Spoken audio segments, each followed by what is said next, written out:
Good afternoon. Welcome to the Midday Mull for Saturday, the 3rd of March. With McShane, we begin today reading Paul's second letter to the Corinthians. And right at the beginning, he speaks about the comfort he's received from God. And in verse 3, he says, "Praise be to the God and Father of our Lord Jesus Christ, the Father of compassion and the God of all comfort, who comforts us in all our troubles, so that we can comfort those in any trouble with the comfort we ourselves receive from God."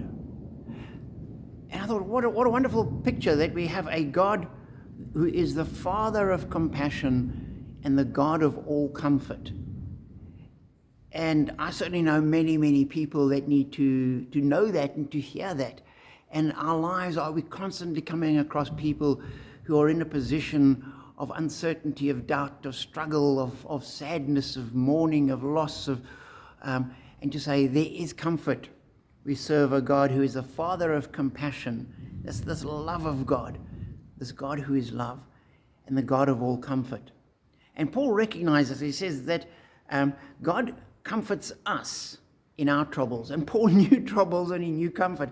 He knew how he'd been rescued. He'd been beaten. He'd been chased out of cities. He'd been imprisoned. He knew what it was to suffer.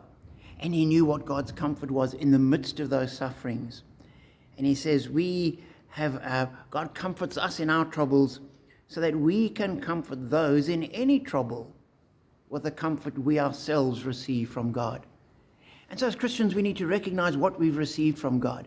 We need to stop and give thanks for the comfort we've received, for the way God has touched us and what he's done for us and all that God has ministered into our lives. We've got to give him thanks for that and then recognize that we receive this so that we can pass it on.